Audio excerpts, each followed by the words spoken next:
Sebelum kita mulai, seperti biasa ya, mari kita aturkan Al-Fatihah kepada baginda besar Muhammad sallallahu alaihi wasallam, azwajihi dan para keturunan beliau dan semua orang-orang yang ikut waman tabi'ahu bi ihsan ila yaumil Al-Fatihah. Alhamdulillah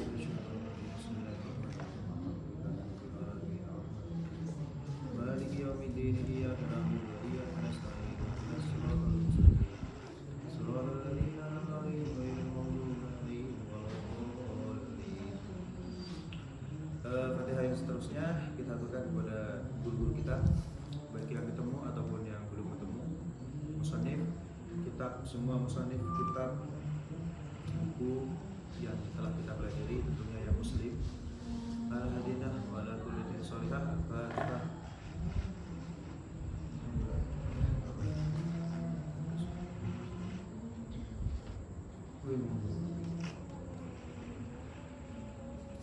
Bismillahirrahmanirrahim. Kita teruskan ya. Wa Nabi Hurairah radhiyallahu anhu qala Rasulullah sallallahu alaihi wasallam, dari sahabat Nabi Hurairah radhiyallahu anhu qala, bahwasanya qala Rasulullah sallallahu alaihi wasallam, Rasulullah bersabda, idza wajada ahadukum, idza ketika wajada menemukan ahadukum, siapa salah satu dari kalian, fi batnihi, di dalam perut kalian, di batnihi, di dalam perutnya ahadukum, syai'an, sesuatu.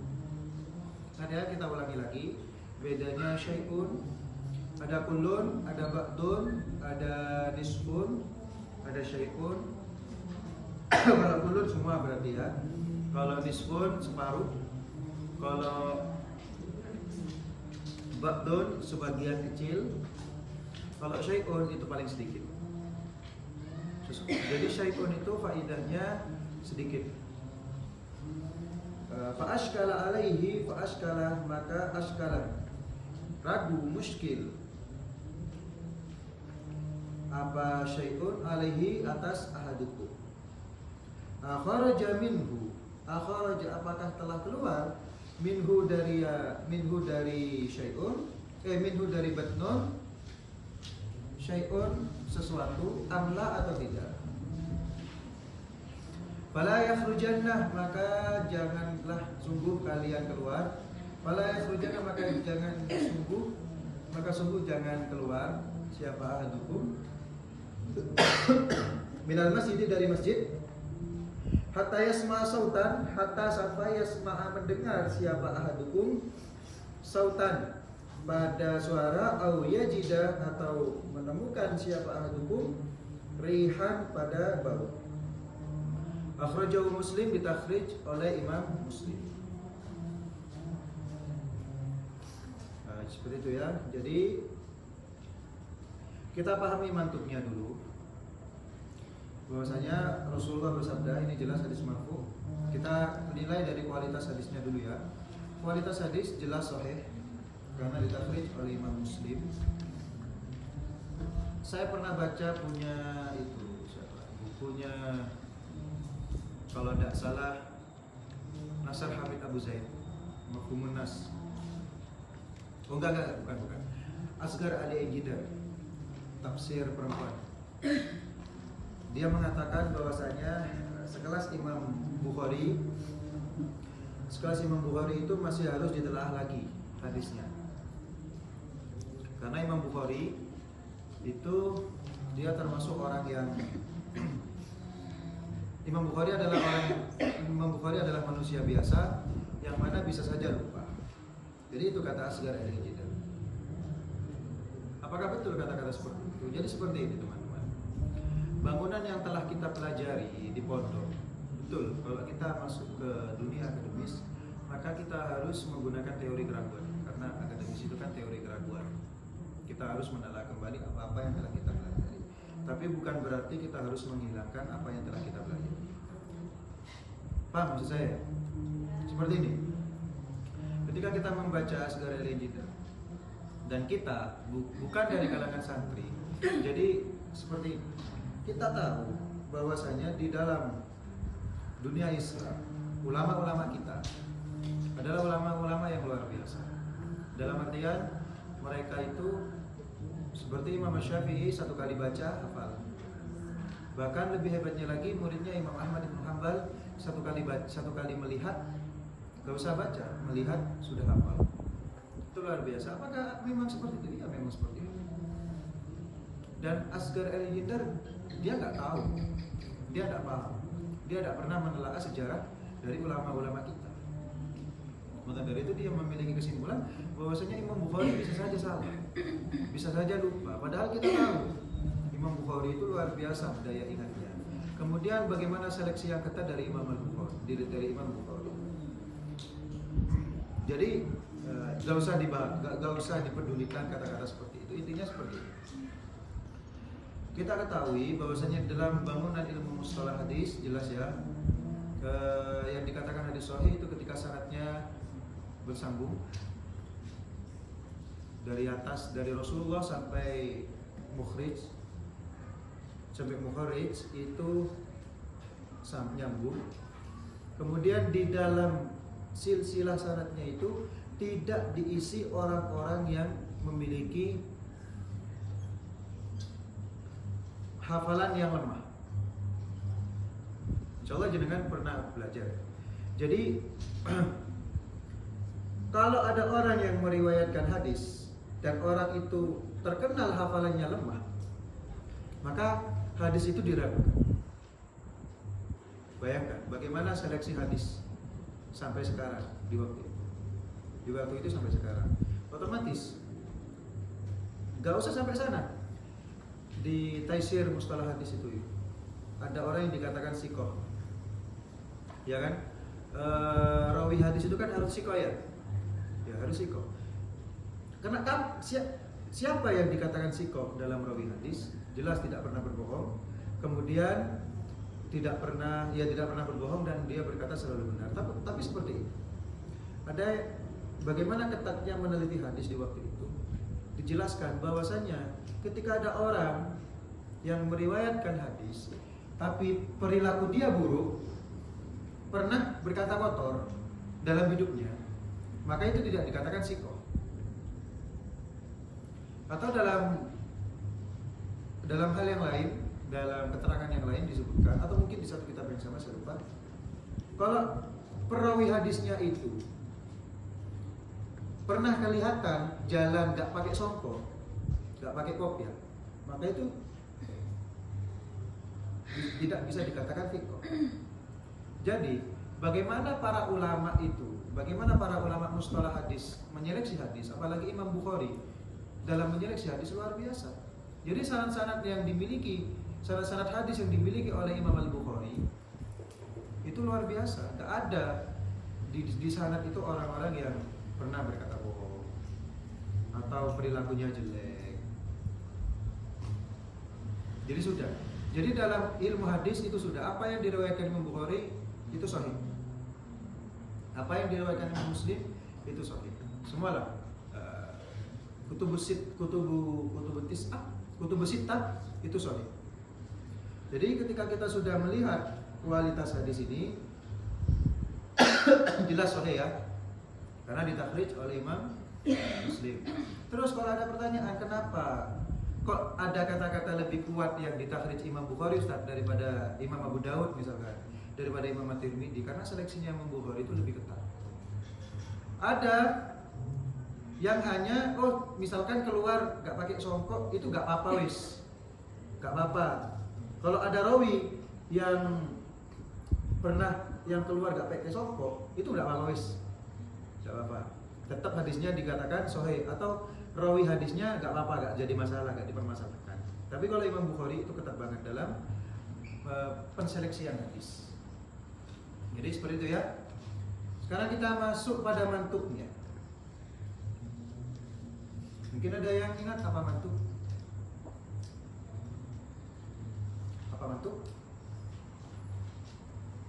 Mantuk adalah sesuatu pemahaman yang diambil dari teksnya ya.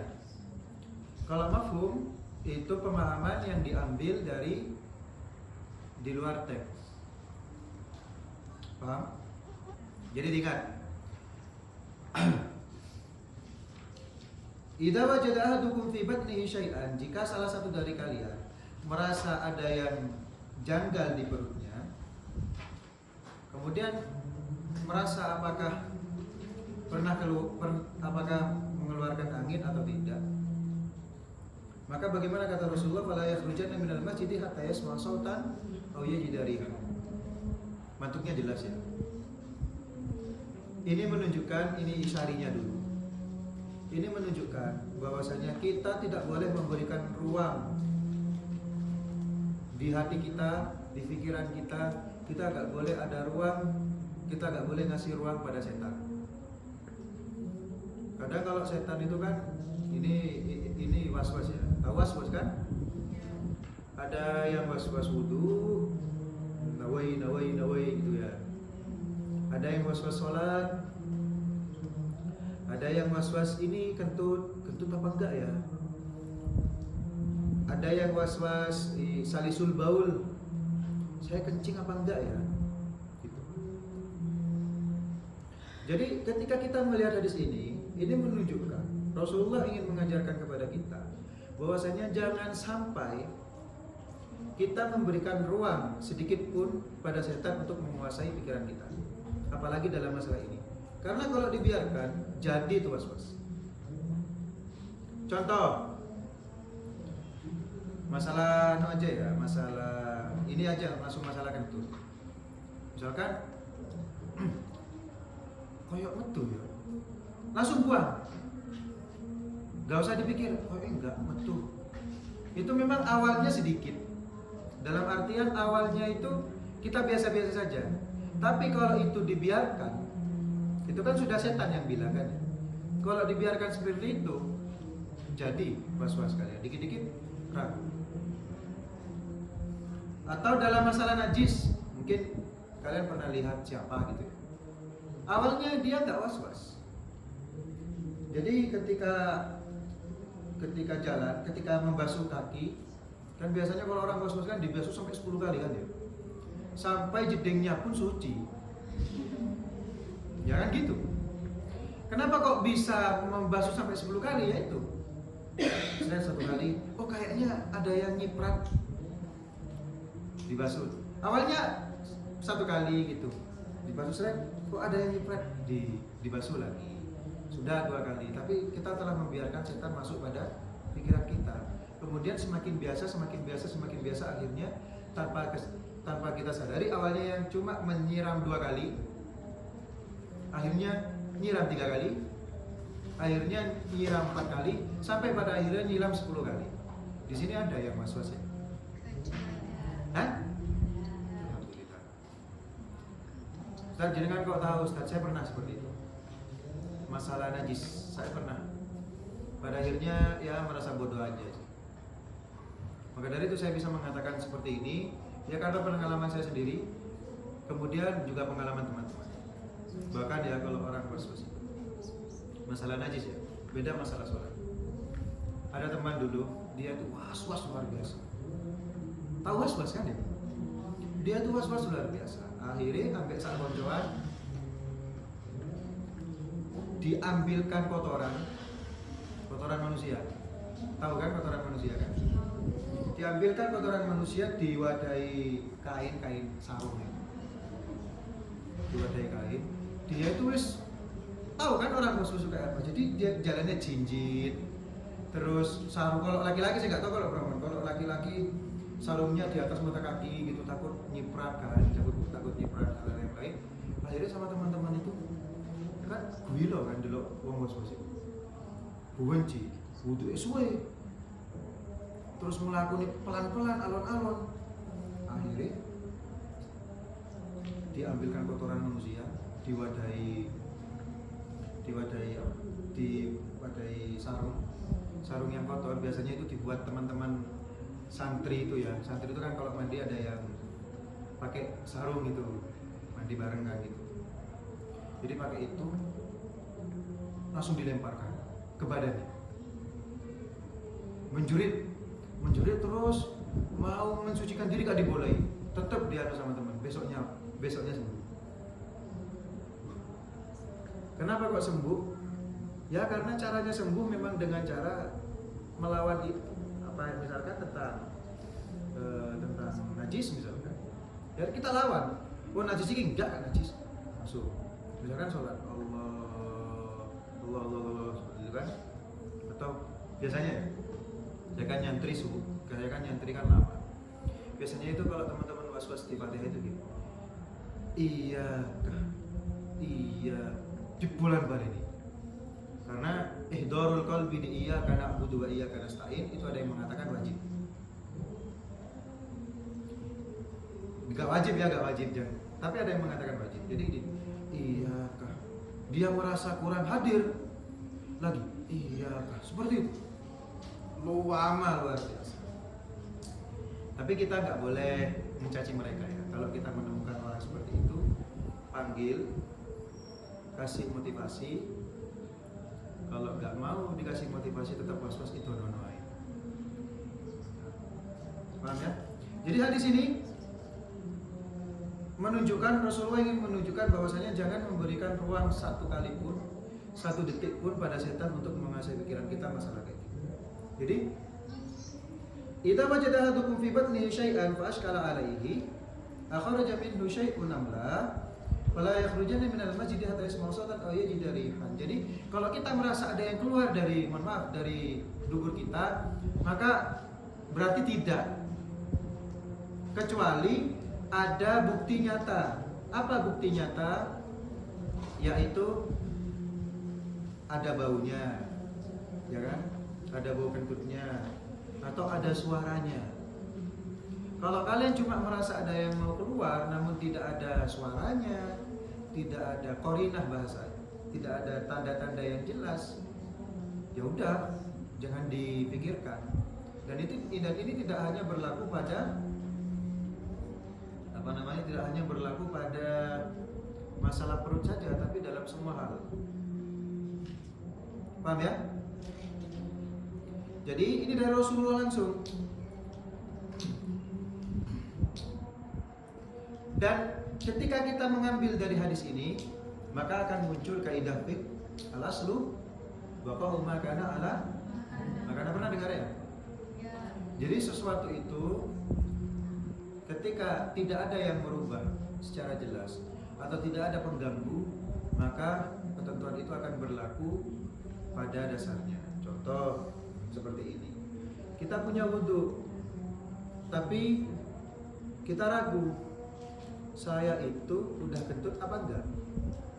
Maka pakai kaidah al-aslu baqa'u makana ala makana, maka tetap punya wudhu. Karena pada dasarnya, pada awalnya kita punya wudhu. Beda lagi kalau kita sudah kentut, terus kita wudhu, kita sudah kentut, kemudian beberapa saat kita lupa, saya ini sudah wudhu apa enggak ya?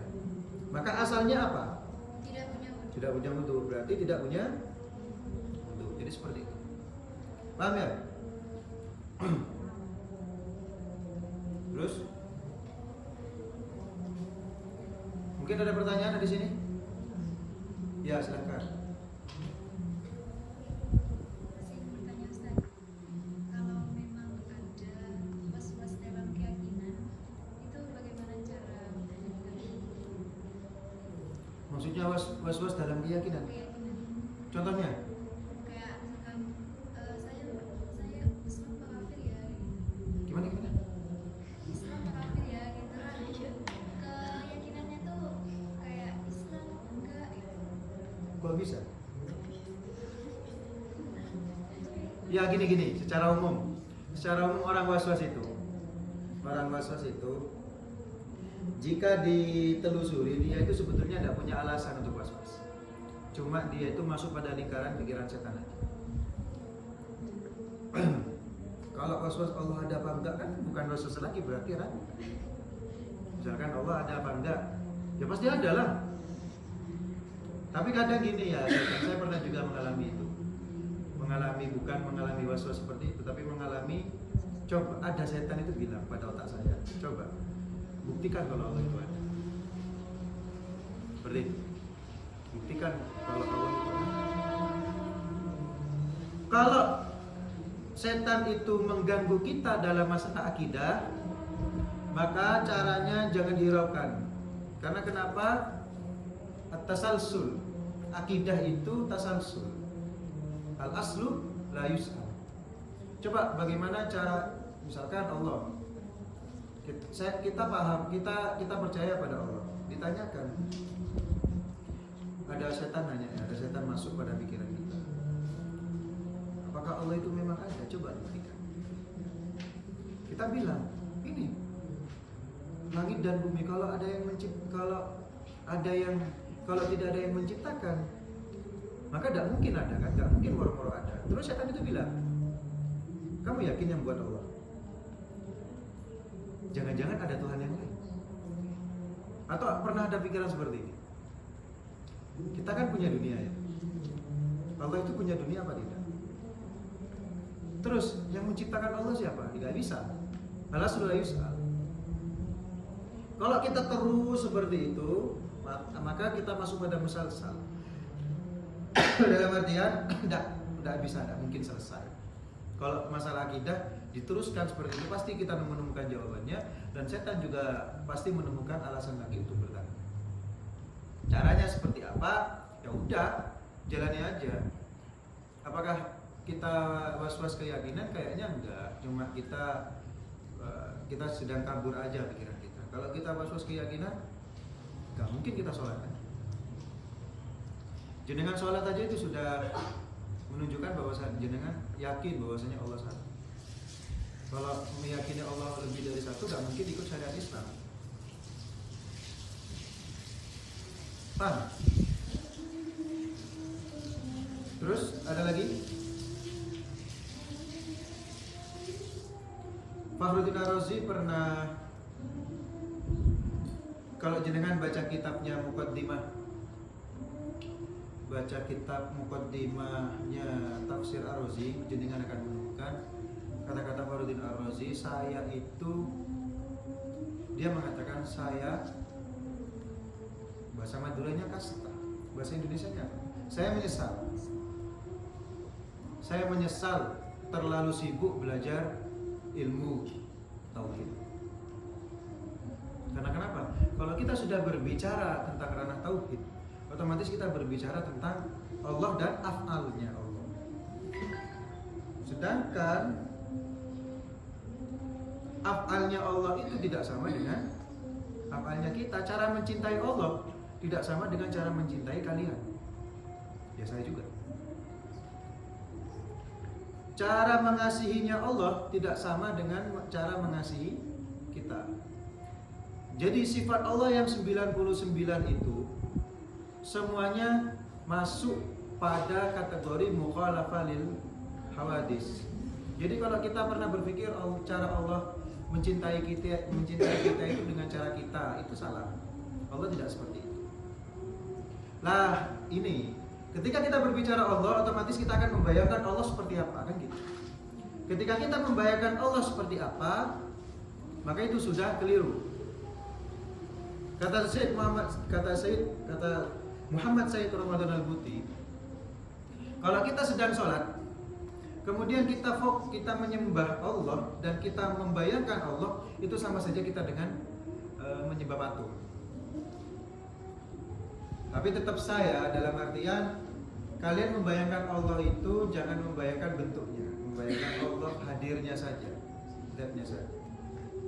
Intinya kalau kita sudah berbicara tauhid dan kita sudah berbicara ranahnya Allah dengan ranahnya af'alullah, membahas tentang perilaku Allah, gak selesai. Soalnya kita memang gak memiliki ilmu ke sana.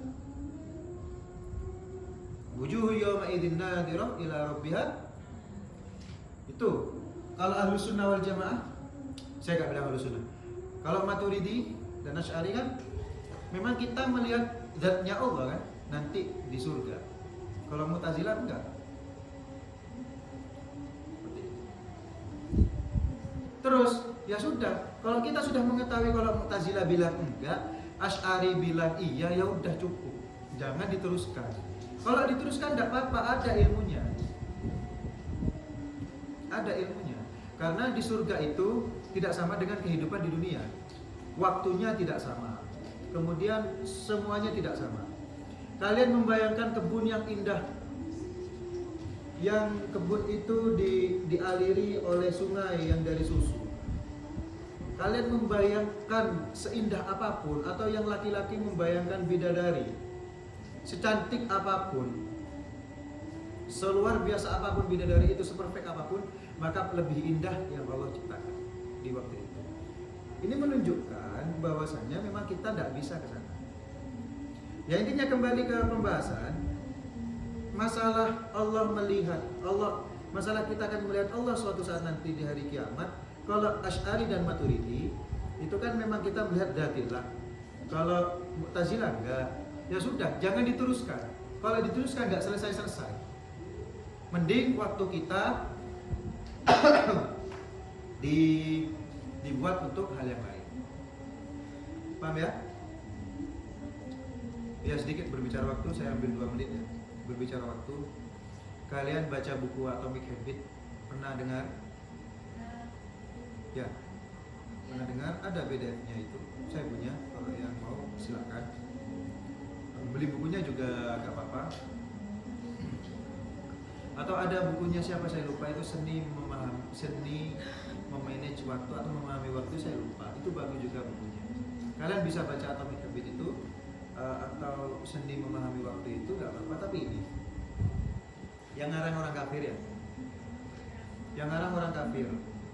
Bagus, pemikiran mereka bagus, tapi ini mereka itu jangan taruh bawah kan, nggak sopan kitabnya. Ya itu jangan taruh bawah kitabnya, nggak sopan. Itu isi hadis Rasulullah. Kita kembali ke pembahasan. Bagus pemikiran mereka, tapi mereka tidak percaya berkah. Coba, saya termasuk orang yang mengakui kedahsyatan Al-Quran karena saya penghafal Al-Quran. Coba kalian baca Quran, kalau kalian merasa kalau kalian merasa amburadul hidup kalian dalam berantakan lah ya, tugas ini gak selesai, tugas itu gak selesai, kemudian tugas-tugas yang lain gak selesai, masalah hati juga gak selesai, misalkan pokoknya solo pacaran. Maka coba kalian baca Quran 1 juz saja satu hari. Maka 24 jam kalian itu akan merasakan keberkahannya. Jadi beda ya. Orang kafir yang mungkin 1 hari penuh itu melakukan aktivitas yang padat lah ya, luar biasa. Di setting sedemikian rupa, 1 jam harus gini, setengah jam harus tidur. Intinya orang kafir dengan luar biasa seperti itu. Tapi kita coba baca Al-Quran 1 juz. Ini pengalaman saya sendiri. Jenengan baca Al-Quran 1 juz saja, otomatis 24 jam, 1 jamnya hilang untuk membaca Quran. Yang kata orang kafir mungkin ngapain baca Quran kan gitu. Tapi coba bayangkan hasil yang kalian lakukan, bandingkan dengan orang kafir, atau bandingkan dengan teman kalian saja deh. Kalian baca Quran 1 juz, kemudian teman kalian nggak baca Quran 1 juz, coba lebih teratur mana hidupnya? Itu dahsyatnya Al-Quran. Apalagi yang hafal Quran. Ya, semoga jadi menghafal Quran ya. Terus wa Talq bin Ali radhiyallahu anhu qala rajulun, dari Talq bin Ali qala rajulun, telah berkata rajulun, orang laki-laki, masastu dzakari, saya menyentuh dzakar saya, au qala, atau orang tersebut berkata ar-rajulu, adapun seorang laki-laki yang musuh dzakarahu fis shalah, memegang kemaluannya fis shalah, di dalam sholat. Mau sore. Jadi seorang laki-laki pas sholat moro-moro pegang kemaluannya. Ya udah, hadisnya seperti ini. Alaihil wudu, apakah dia memiliki wudu? Faqala Nabi sallallahu alaihi wasallam la. Maka Nabi Muhammad sallallahu alaihi wasallam berkata, la, dia tidak memiliki wudu. Innama sesungguhnya huwa itu kembali ke dzakar ya. Huwa, adapun dzakar itu bad'atun minka, itu salat bat'atun itu satu apa ya? Satu juz, bahasa Arabnya satu juz. Satu bagian dari kamu.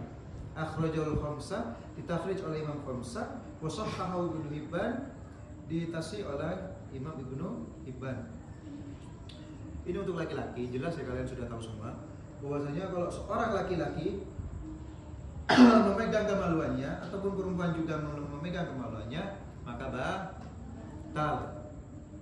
Wudunya batal. Jumhur ulama mengatakan batal. Pak, dia tahu semua lah. Terus misalkan orang menyentuh ada orang menyentuh kemaluan temannya, itu batal juga. Yang batal yang menyentuh. Kalau orang yang disentuh nggak batal. Bisa ya? Paham? Ya, paham. Terus Wa Busra binti Saffan radhiyallahu anhu anna Rasulullah sallallahu alaihi wasallam qala bersabda, man adapun siapa orang masa yang menyentuh zakarnya orang, falyatawaddo maka hendaklah berwudu. Akhrajal khamsah, ditakhrij Imam yang 5, wa sahhahu Tirmidzi dan ditasih oleh Imam Tirmidzi, wa Ibnu Hibban dan Imam Ibnu Hibban. Nah, ini sama dengan yang di atas. Bedanya yang ini menyuruh wudu, yang di atas tidak menyuruh wudu, tapi batal ya. Kalau batal harus berwudu.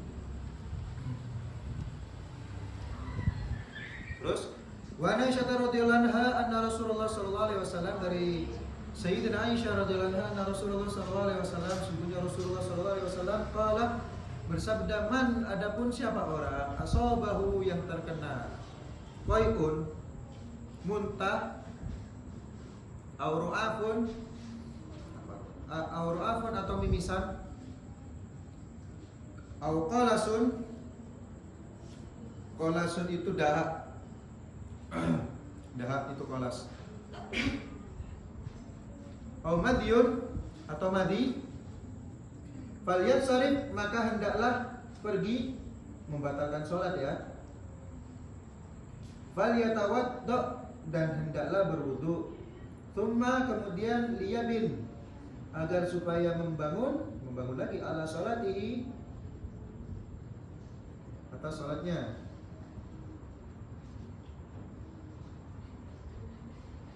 Terus wa huwa fi dzalika, dan ataupun dia fi dzalika dalam keadaan itu la yatakallamu tidak berbicara. Wa tsumma liyabin kemudian meneruskan sholat. Nanti ke belakang ini kalian akan menemukan hadis-hadis yang bisa diamalkan. Seperti ini ya. Hadis ini mantuknya, kalau kalian pas sholat itu muntah, maka hendaklah pergi, kemudian yang dibersihkan itu jelas, kemudian wudhu langsung melanjutkan sholat. Bagaimana maksudnya? Jika kalian ada 2 rakaat, kemudian kalian muntah atau mimisan atau keluar darah atau keluar madi, maka kalian jangan teruskan sholatnya, bersihkan dulu, wudhu lagi, langsung melanjutkan sholat pada rakaat ketiga tanpa berbicara.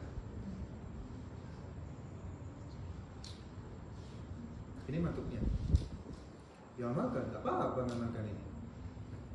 Tapi soal korek, misalnya sholat di gini, moro-moro mimisan, repot kan ngilangin mimisannya, kemudian wudhu lagi, gak apa-apa. Kemudian kembali lagi langsung sholat, gak apa-apa.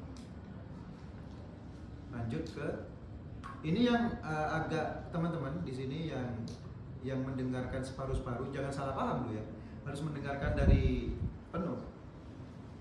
Jadi seperti itu. Gak apa-apa diamalkan ini. Mengamalkan hadis ya. Tapi di sini ini menunjukkan ada kata-kata faliyatawaddo.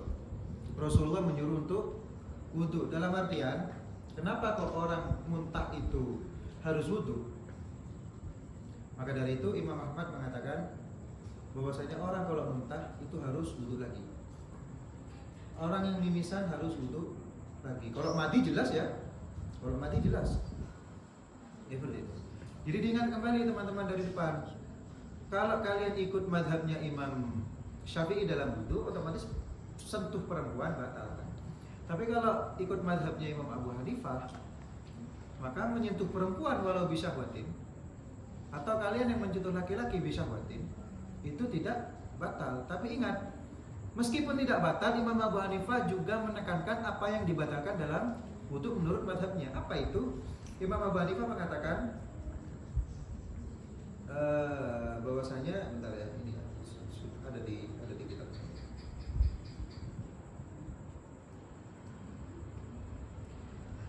Ini muntah itu batal menurut Imam Abu Hanifah.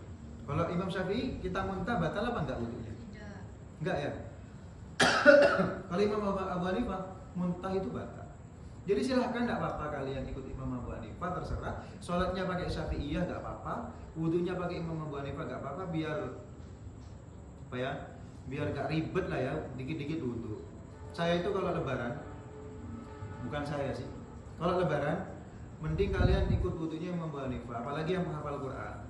Penghafal Quran itu sholat sunnah qobliyah, sholat sunnah ba'diyah, sholat tahajud, sholat duha, kemudian dawamul wudhu, itu sudah setengah wajib bagi penghafal Quran atau kalian yang mau menghafalkan Quran. Kenapa kok seperti itu? Kenapa kok saya mengatakan setengah wajib? Kalau kalian memang ingin Qurannya itu ada di fi sudurikun. Kalau kalian ingin Al-Qurannya ada di hati, maka caranya seperti itu. Qabliyah, ba'diyah, tahajud, duha, itu sudah setengah wajib agar Al-Quran itu terjaga di hati kalian. Juga dawamul wudhu. Kemudian ada di salah satu kitab juga dijelaskan bahwasanya orang yang dawamul wudhu itu lebih dijaga sama Allah. Jadi ada anjuran kalian kalau keluar rumah atau keluar dari pondok, naik sepeda motor atau mau keluar rumah, itu usahakan punya wudhu. Niat biar dilindungi Allah. Itu ada ibarat kitabnya ada. Maka dari itu kalian kalau wudhu ya ikut Imam Abu Hanifah aja. Misalkan kalian pegang teman kalian yang laki-laki, meskipun kalian syahwat tidak batal wudhunya, tapi dosa tetap. Paham ya? Jadi nggak apa-apa. Kalian buka kitabnya.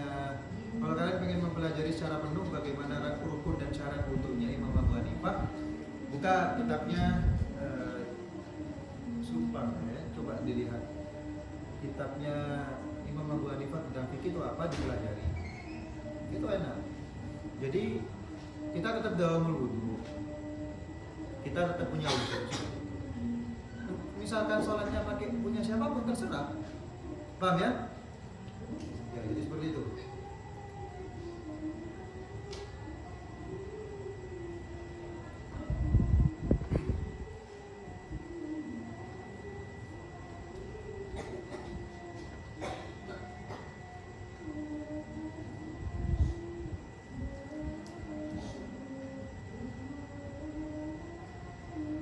Terus satu hadis lagi, wa an Jabir bin Sumarah radhiyallahu anhu, anna rajulan, sesungguhnya seorang laki-laki, sa'alan Nabi sallallahu alaihi wasallam, bertanya an-Nabi pada Nabi Muhammad sallallahu alaihi wasallam, atawaddau, apakah saya akan berwudu min luhumil ghanami, dari luhumil ghanam, dari dagingnya ghanam. Apa ghanam? Ya. Qala, maka Rasul bersabda, in syi'ta, jika kalian mau. Jika kamu mau, terserah. Qala,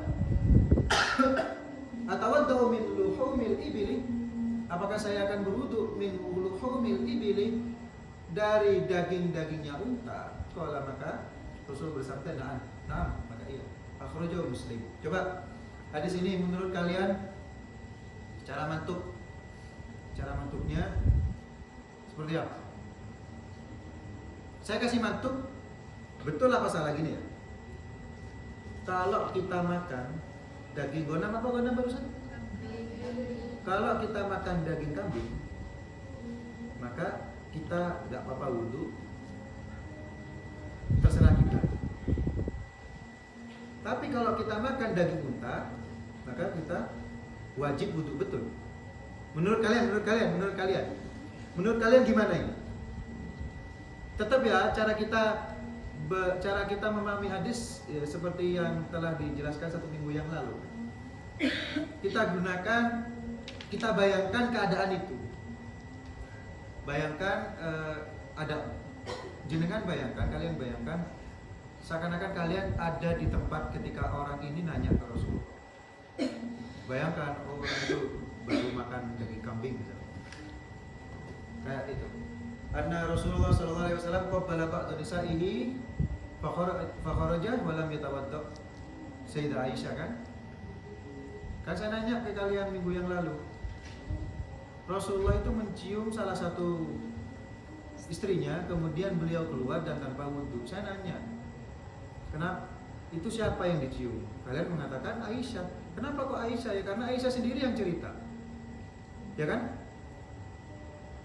Aisyah juga gak mau, ya malu lah, cewek kan malu mengatakan Rasulullah menciumku, kan malu. Ya, jadi cara memahami hadis bisa dilihat dari lingkungan, dari keadaan hadis itu. Kalau di sini coba, saya kasih mantuk lagi ya. Kalau makan, ini hukum jadinya, kalau makan daging kambing itu terserah, boleh wudhu, boleh tidak wudhu, intinya tidak batal. Tapi kalau makan daging unta wajib wudhu karena Rasulullah mengatakan nah. Kalian jangan melihat hukum fikih dulu, jangan bicara Fathul Qorib dulu. Terus kalian mengatakan Fathul Qorib gak batal kok. Gak batal Ustaz, kenapa Fathul Qorib? Jangan seperti itu. Kita coba pahami hadis ini dulu. Gimana menurut kalian? Hah? Betul kata saya berarti. Ya. Tapi beda mazhab. Gimana? Gimana yang lain mungkin? Di sini ada yang bawah. Bawah mazhab yang Batal berarti ya kalau makan daging unta wudhunya Yang lain setuju apa tidak? Jangan bicara hukum fikih dulu. Bicara hadis ini. Batal tidak? Terus. Batal tidak?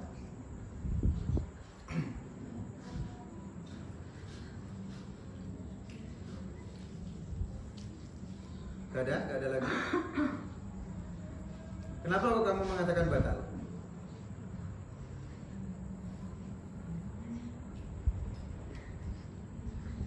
Karena naam. Karena naam ya. Ya ada Ustaz. Dan Gimana? kan di sini ada kayak footnote-nya itu. Di hadisnya itu kayak ada footnote-nya itu di bawah. Oh, pakai footnote.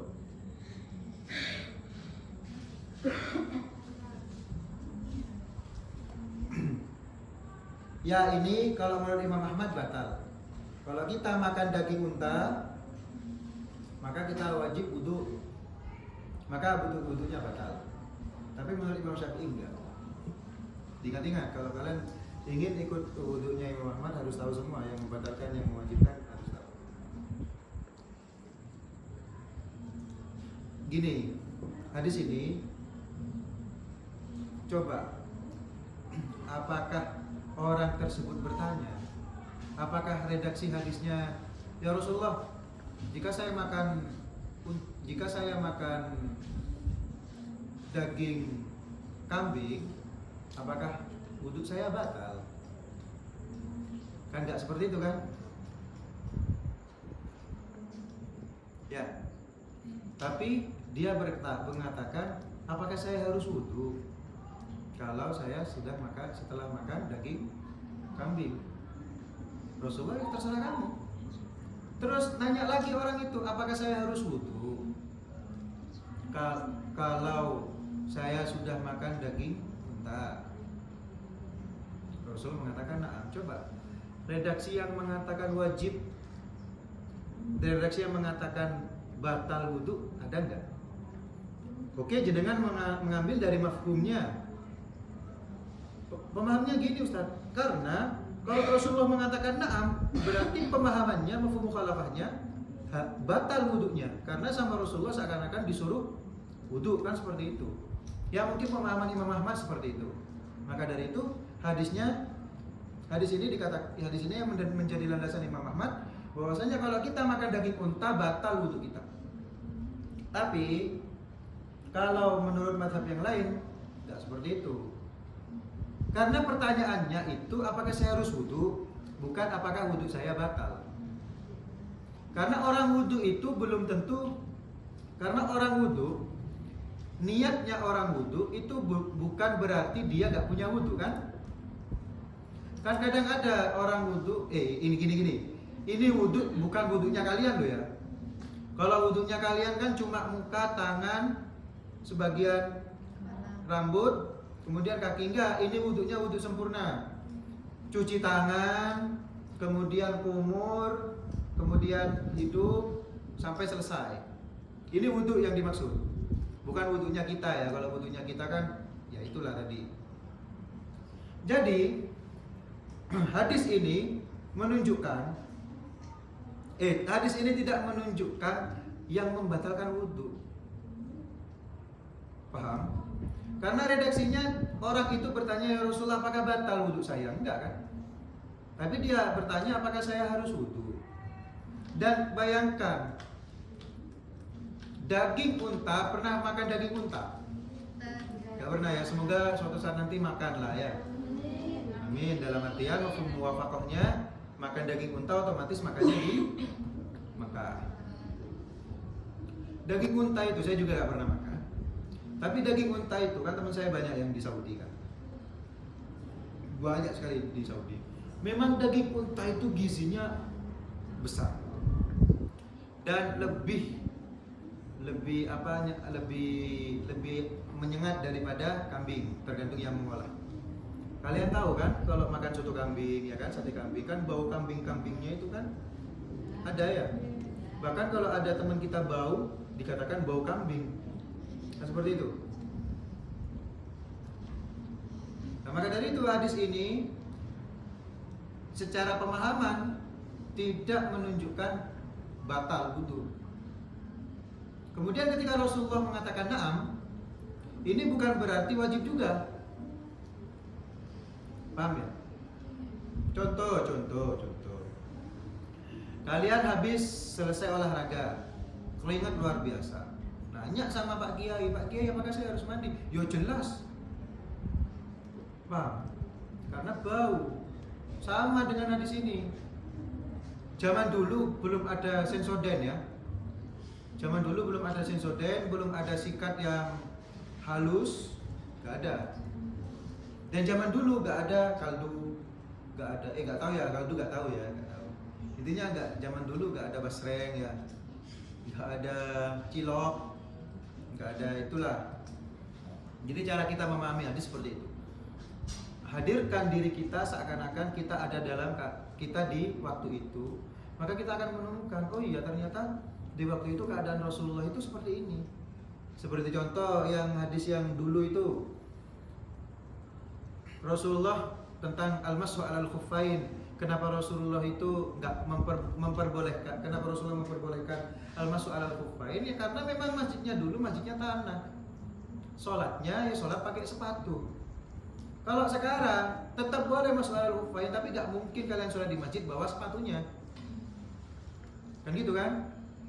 Nah, maka dari itu coba diingat lagi sama teman-teman bahwasanya cara kita memahami hadis itu yaitu kita harus hadir seakan-akan kita ada di waktu itu. Maka kita akan menemukan keadaan-keadaannya. Atau kalau kalian baca sejarah juga, usahakan kalian hadir. Paham ya? Ada pertanyaan? Saya kasih waktu 2 menit sebelum saya tutup. Ada pertanyaan silahkan.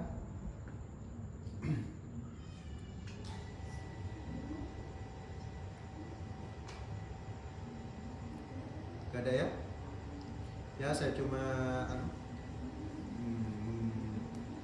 mengingatkan diri saya sendiri ya juga kalian baca Al-Quran, apalagi yang IAT, yang jurusan ilmu Al-Quran dan tafsir. Kalau kalian tidak baca Quran, bagaimana kalian menjadi peneliti tafsir, peneliti Al-Quran? Kalian yang kalian yang juga penghafal Al-Quran, usahakan juga membaca Al-Quran. Seperti itu. Al-Quran itu syafaat luar biasa, keajaibannya luar biasa di rezeki dan hal yang lain luar biasa. Dan kalian yang bukan menghafal Al-Quran dan juga bukan dari jurusan ilmu Al-Quran dan tafsir, tapi kalian juga orang Islam yang diberi Al-Quran oleh Allah, maka baca Al-Quran itu minimal ya, kalau bisa setengah juz satu hari kalau bisa. Apalagi penghafal Quran minimal 1 juz, gak mungkin lah penghafal Quran minimal 1 juz. Dan saya jamin dengan izin Allah, coba rasakan bagaimana kalian ketika baca Quran. Ini bukan cuma menghafal Quran, semua teman-teman yang merasa diri kalian Islam. Saya nanya, di sini ada yang ada namanya Konghucu, gak ada ya? Islam semua kan ya? Ya, kitab kalian Al-Quran. Jadi coba baca Quran itu dan rasakan perbedaannya. Paham ya? Allahumma fa'na bima 'allamtana. Wallahu ta'ala alam. Bissawab. Ya Rabbi waffiqni bitaqwaka ya Allah, wa ya Rabbi irhamni bi husnil khatimati bi ahli samawati wal ardi wa'allimna wa'adibna ya Rabbi bi husni riayati. Allahumma Rabbi ij'al akhir kalamina min ad-dunya la ilaha illallah. Amin rabbana fa'na bima 'allamtana Rabbi allimna alladhi qala faqihna wa faqihna wa farafatina.